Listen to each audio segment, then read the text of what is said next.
Well, the Russian Defense Ministry says its troops have thwarted attempts by Ukrainian forces to achieve a breakthrough in the Kursk region in the west of Russia.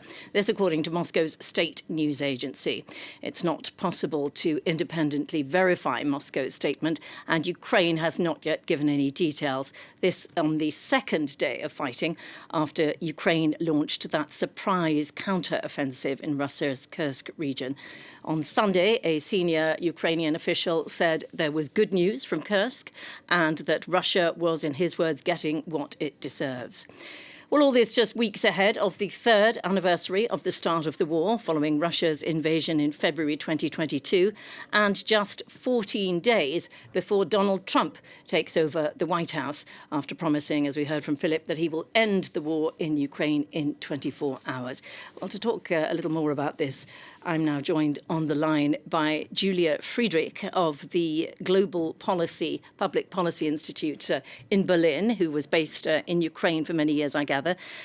First of all, Julia, thank you so much for joining us on the programme. Welcome to France 24. Thanks a lot for having me. Thank you. Perhaps I could ask you, first of all, how is this surprise counter-offensive being viewed in Ukraine? Because Ukraine lost a lot of the territory it captured in this very region last August. And yet this new operation there, again, involving many soldiers. Could Ukraine hold on to any gains it might make? What is the plan here? That's a very good question. And I believe that many people are asking themselves. I would say that most of all, we can say that the reasons for this further incursion into Kursk are not dissimilar to the reasons for the first one, which was to demonstrate the Ukrainian ability to regain initiative on the battlefield, an important signal prior to Trump's inauguration, but also an upcoming visit by Trump's special envoy Keith Kellogg to Kyiv. So in that sense, it's of course, it has a positive effect of boosting morale and of showing the world, but also showing Ukrainians that it's possible to go, to take the initiative. How successful this will be in the long term is, of course, an open question. There are a lot of things where we can't really know at the moment in terms of how this is going and what the ultimate Ukrainian aim is, I would say. And on that question of manpower, there was some hope that perhaps Russia might redeploy troops currently in the Donetsk region, holding towns there, to go up and try to defend Kursk. But there doesn't really seem to be much evidence of that, does there? No, this hasn't happened. Instead, over 10,000 North Korean troops have been deployed to the region in the meantime. But I think it's important to highlight that while Russia did regain before this renewed incursion yesterday, Russia succeeded in regaining 40% of the territory that Ukraine had been able to gather, but in a way, it's also only 40%. So we can say that since August, the Russians haven't been able to successfully drive out the Ukrainian forces from its territory altogether. And to many, that is already a success.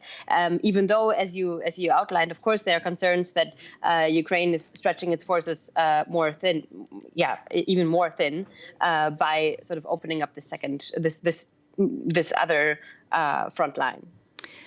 And of course, everyone assumes that both Russia and Ukraine are positioning themselves ahead of likely negotiations forced by Donald Trump when he gets into the White House. They're both trying to maximize their positions ahead of that. Zelenskyy is actually sounding a bit less pessimistic now about Trump. What do you think is going on behind the scenes there?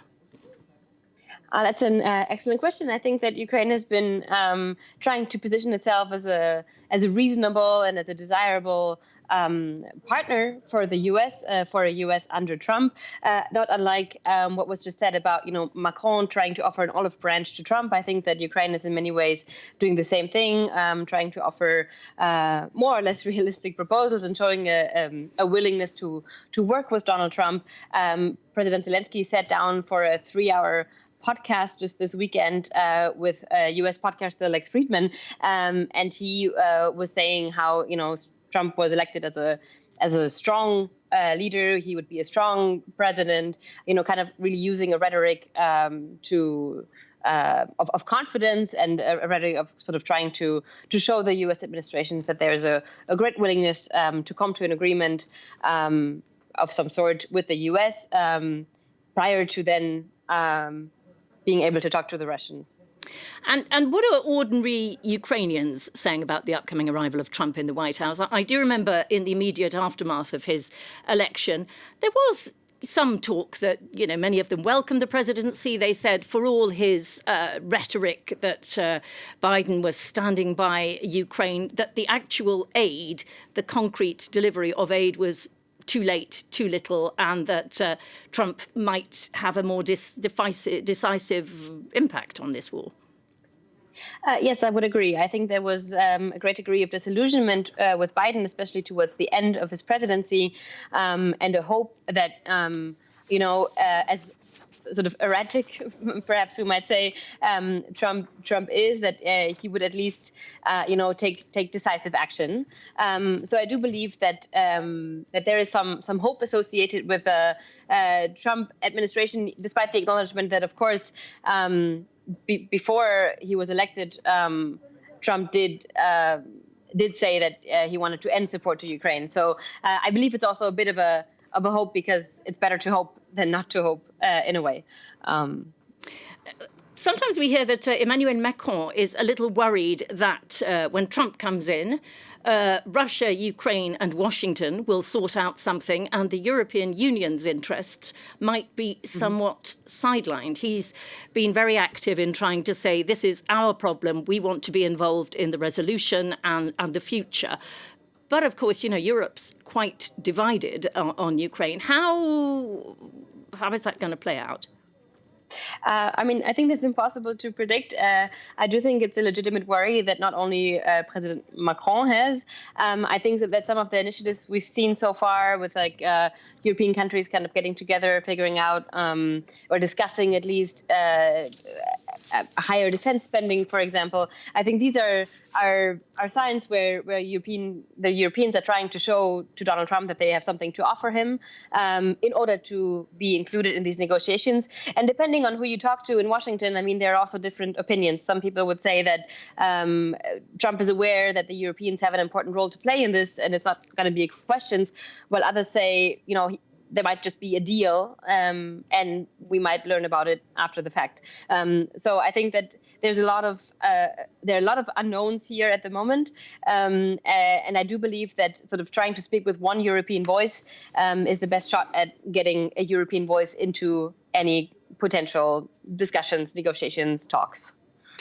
OK, well, we're out of time, sadly. Thank you so much again for giving us your time, Julia Friedrich. It's very good to get your perspective on things. Julia Friedrich there speaking to us from Berlin.